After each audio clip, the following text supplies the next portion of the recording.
Como vocês acompanharam no bloco passado, o candidato Flávio Bolsonaro se sentiu mal, precisou sair aqui do debate e nós vamos prosseguir o debate repetindo agora a pergunta à candidata Jandira Fegali sobre a questão que seria respondida pelo candidato Flávio Bolsonaro. A senhora tem 1 minuto num comentário. A pergunta é da Júlia, ela é uma moradora de Ipanema e ela disse que gostaria de saber de que forma se pretende trabalhar em conjunto com outros municípios da área metropolitana. Júlio, eu acho a sua pergunta muito importante, até porque os prefeitos do Rio nunca se preocuparam com os consórcios metropolitanos, em atuação metropolitana, com todo o fluxo existente na saúde, no meio ambiente, no transporte, em tudo que a cidade hoje recebe de impacto e é preciso fazê-lo e liderar este processo. Mas eu não gostaria de terminar aqui essa resposta sem denunciar o que houve no intervalo.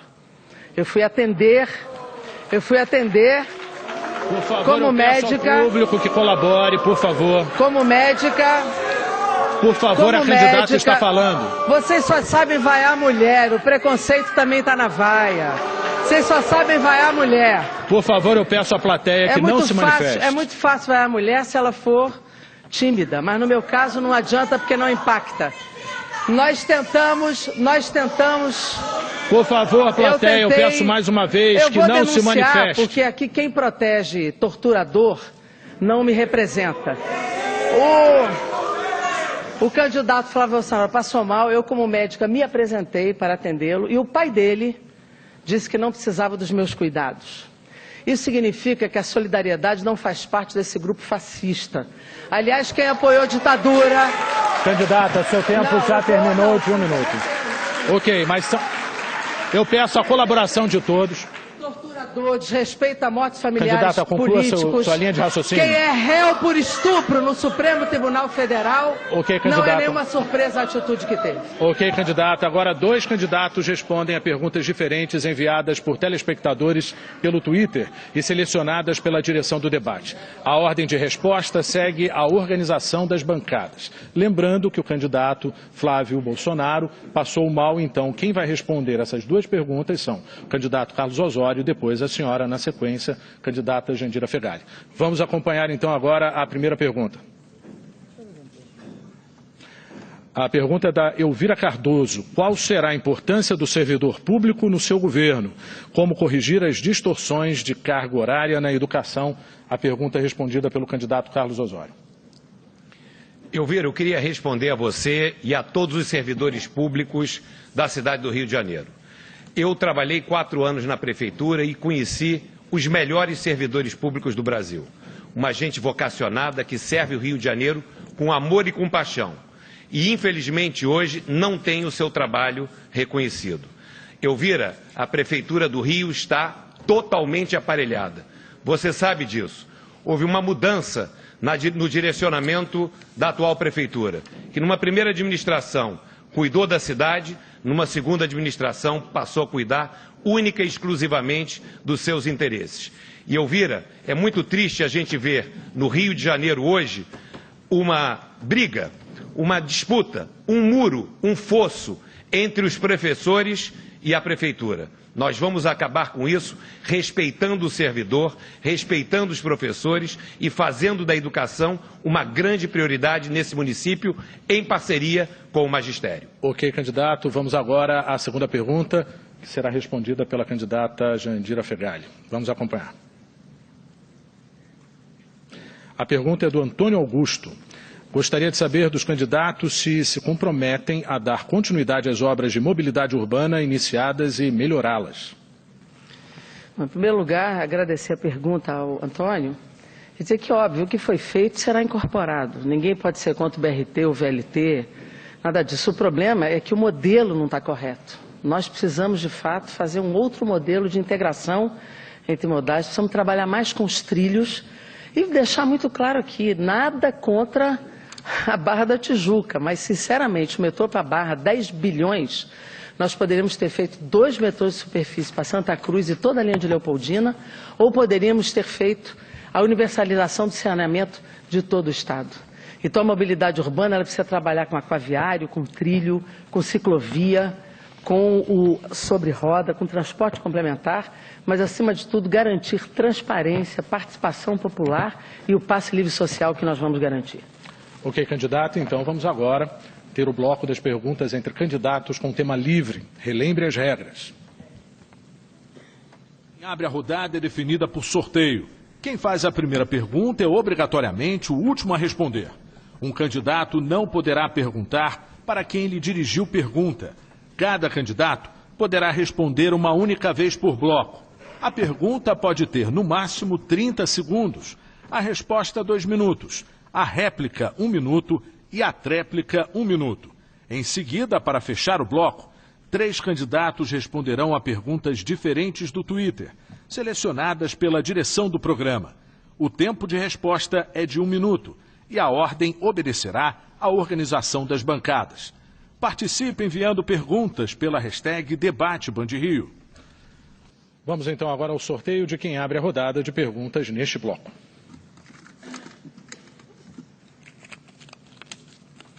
Candidata Jandira Fegali. Eu vou perguntar ao deputado Pedro Paulo. Deputado Pedro Paulo, o senhor sabe que 376 bilhões vieram para o Rio de Janeiro e na Olimpíada boa parte foi garantido com recursos federais, financiamento federal, ou mesmo no Porto Maravilha, o CEPAC, que a Caixa Econômica bancou em torno de 5 bi. E não houve neste projeto aquilo que era fundamental para o povo. O senhor votou contra a Dilma, foi lá para isto. Por que a traição ao governo federal que tanto ajudou a cidade do Rio de Janeiro? Olha, Jandira, em primeiro lugar eu queria reconhecer aqui o apoio que nós tivemos do governo federal para realizar as Olimpíadas que ninguém acreditava. Isso é um preceito nosso, trabalhar em parceria, Prefeitura, Governo do Estado e Governo Federal. E queria dizer para você, Jandira, que o voto que dei como deputado é o voto de quem não acreditava mais que a presidente reunia condições políticas e econômicas de seguir adiante. Dei com a convicção que nós precisávamos virar a página para um Brasil que precisa crescer, um Brasil que precisa ir adiante. E quero dizer mais, vou sempre trabalhar em parceria, como trabalharei também como prefeito, com o presidente da República, para que a gente possa ainda mais investir nessa cidade, em todos os cantos. Investir como, por exemplo, na ampliação do sistema de transporte, levar o BRT da Avenida Brasil até Santa Cruz, poder também fazer a Transuburbana, de Sulacap, passando por toda a Zona Norte, ali chegando até o centro. Investir também no VLT, do aeroporto até a Gávea, para que a gente possa fazer uma conexão nos 2 centros turísticos, a Zona Sul e o Centro Histórico que foi revitalizado. Investir em parcerias como nós fizemos com o governo federal, nas PPPs, onde nós fizemos a maior revitalização de zona portuária do planeta, que é a do Porto, e que o mundo inteiro viu o sucesso que foi o Boulevard Olímpico. É assim, acreditando na parceria, utilizando também mecanismos modernos de investimentos com a iniciativa privada, é que nós vamos seguir os próximos anos, investindo muito. E o conjunto do meu programa de governo, nós vamos gerar 112 mil novos empregos, que acontecerão durante as obras, mas que também permanecerão na cidade, como, por exemplo, 12 mil novos professores na rede de ensino, mais 2.500 guardas municipais nas ruas, mais 1.000 médicos na nossa rede de saúde, assim, gerando emprego e avançando para que a cidade ganhe qualidade de vida. Deputado Pedro Paulo, o senhor traiu uma mulher presidenta? Porque uma mulher presidenta, sem nenhum crime, traiu por oportunismo, por favor, senhores, traiu por oportunismo eleitoral em função da sua baixa popularidade. O senhor traiu o voto popular. Quem trai o voto popular, trai o povo. O senhor traiu a soberania do voto popular. Além disso, a cidade de maioria de mulheres.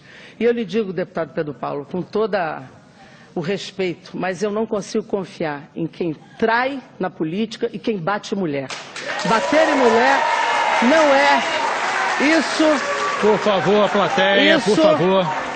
Isso lhe desqualifica para ser prefeito de uma cidade onde a maioria da cidade é de 53,5% de mulheres e quase a metade das chefes de família são mulheres. Não é possível confiar em quem tem esse comportamento e esse tipo de desqualificação no seu comportamento pessoal. Sua tréplica, candidato. é muito triste você fazer esse tipo de acusação. Eu estou com... Por favor, por favor. Eu tenho uma filha de 11 anos. Eu tenho uma família que em todos os momentos não duvidou da minha honestidade. Quero dizer a você, Jandira, esse processo que eu vivi durante 10 meses, que foi extremamente duro, Jandira, você não tem ideia. Aliás, você vai viver isso, que é ser acusado sem ter cometido qualquer tipo de falsidade. Quero dizer que esse processo foi julgado pela Procuradoria-Geral da República. O doutor Rodrigo Janot foi julgado pelo Supremo Tribunal Federal e decidiu que eu sou inocente.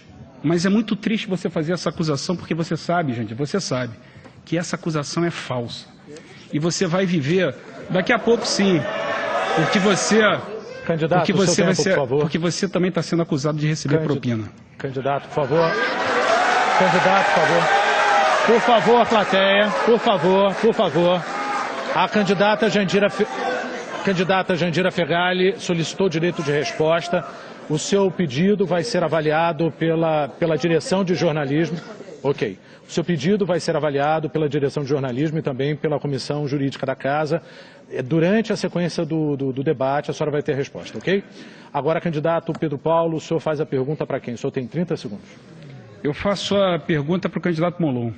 Molon, a atual administração, que eu muito me orgulho de ter feito parte, trouxe modelos de investimento para a cidade de revitalização urbana.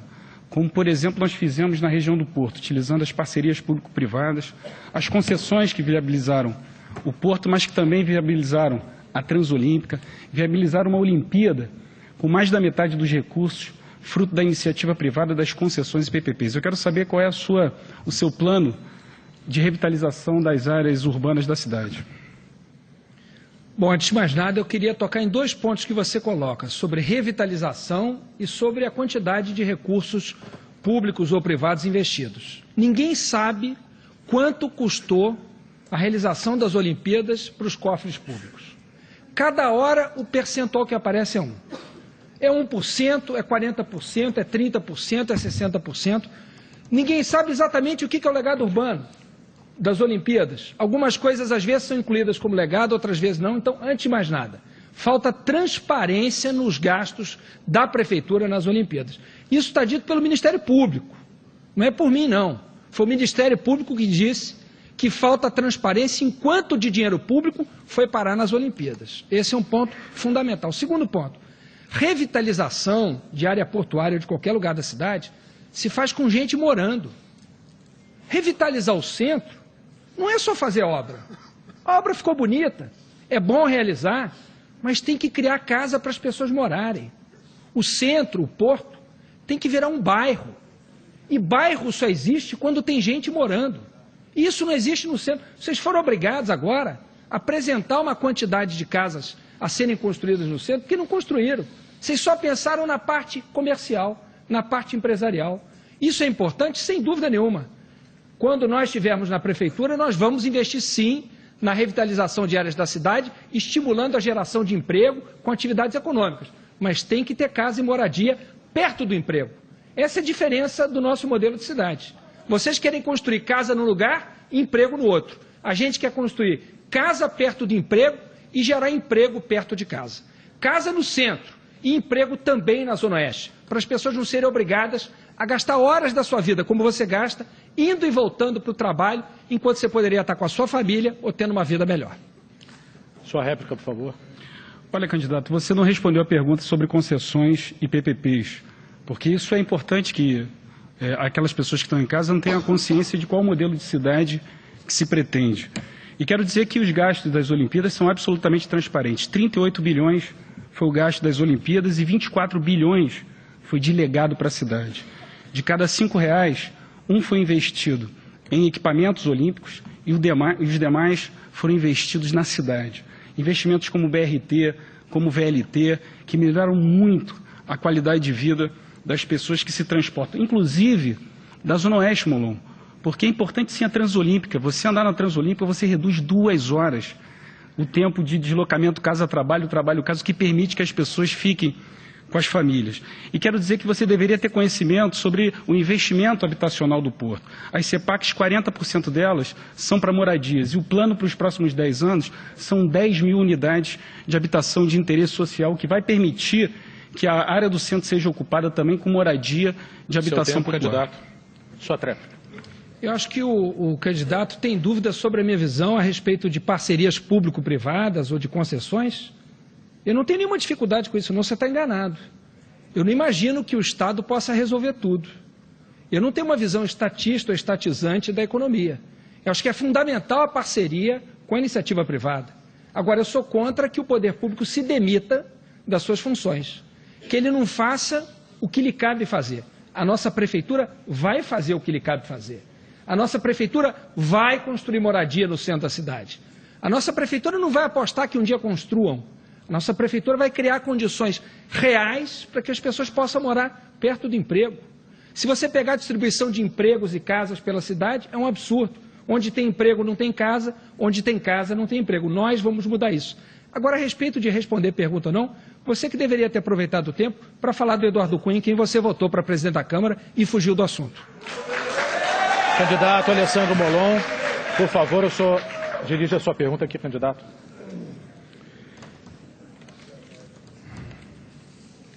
Eu vou fazer minha pergunta para o candidato Crivella. Crivella, a maior preocupação das pessoas hoje na cidade do Rio de Janeiro é a sua segurança. Porque isso afeta o bem maior, aquilo mais importante para a gente, que é proteger a nossa vida e a vida dos nossos filhos. Eu fico vendo pais e mães preocupadíssimos sem saber se os seus filhos vão voltar para casa. Porque hoje as pessoas têm medo de sair na rua do Rio, salvo no período olímpico, que foi muito bom. Qual é a sua proposta para a segurança na cidade do Rio de Janeiro?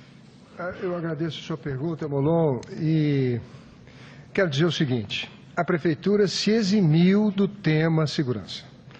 Houve uma controvérsia enorme entre as iniciativas que o Estado tomou nas PPPs e o acompanhamento que deveria ter sido feito pela Prefeitura nas ações sociais. Eu acho que é isso que o Rio precisa, Molon. Foram feitas muitas obras, foram feitas muitas PPPs, mas o interesse real da população, que é acabar com a evasão escolar é a mãe da insegurança. Um jovem que não consegue ir bem na escola, depois poderá cair nessas armadilhas traiçoeiras do narcotráfico ou ir para esses furtos da rua. É importante que a Prefeitura assuma o seu papel na questão da segurança. A Guarda Municipal não pode ser apenas um instrumento para arrecadar mais multas ou coibir camelôs. Ela precisa trabalhar em parceria com a Polícia Militar. É preciso que tenham mais motocicletas, que apareçam mais na cidade, que tenham mais câmeras, não pardais traiçoeiros para mudar a velocidade e multar as pessoas, para controlar o delito de rua, trazer segurança para as pessoas novamente poderem andar com tranquilidade e, sobretudo, na porta das escolas está faltando o guarda municipal. Há um papel fundamental para que a Prefeitura, em parceria com o Estado, assuma uma responsabilidade efetiva e faça baixar os níveis de violência na nossa cidade, que são inaceitáveis. Eu disse aqui na primeira resposta, nós agora temos 60 quartos de hotéis. Como vamos preenchê-los se houver insegurança na nossa cidade? Candidato. A nossa visão de cidade é de um Rio de Janeiro seguro, que a gente pode construir se a Prefeitura fizer o seu papel na segurança pública. A Prefeitura pode fazer muito. Muita gente pensa que pelo fato de as polícias serem estaduais, Polícia Militar ou Civil, que esse é um assunto apenas estadual. Isso é um erro, porque a polícia entra quando todo o resto que vinha antes falhou. E a Prefeitura pode fazer muito na prevenção, que vai desde a educação e educação de primeira infância, lá na creche. Aliás, é um absurdo que o professor da educação infantil tenha uma remuneração pior do que os outros professores do ensino fundamental. Porque é ali na primeira infância que você começa a inclusão, a garantir o mínimo de igualdade de oportunidades. A Prefeitura também pode iluminar as ruas. porque com ruas mais iluminadas, a gente vai ter, por exemplo, menos estupros no Rio de Janeiro, e a gente tem muitas mulheres vítimas de estupro no Rio, e isso é inaceitável. Com ruas mais iluminadas, elas ficam mais cheias, e rua cheia é rua segura. Portanto, a nossa visão de cidade é de uma cidade segura. Nós podemos e vamos fazer isso. Sua tréplica. Molon, eu acho que você tocou num assunto importantíssimo na reunião passada, na pergunta passada, que era sobre a questão da habitação.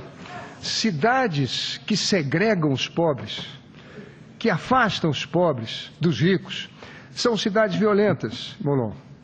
As que trazem o convívio são cidades criativas. Quando eu era menino, existia uma favela aqui ao lado do Flamengo, chamava-se Praia do Pinto. Uma parte dela foi para a Cidade de Deus, outra para a Cidade Alta, outra foi para a Vila Kennedy. Mas uma parte ficou na Cruzada São Sebastião. E nem por isso o Leblon deixou de ser o bairro mais valorizado do Rio.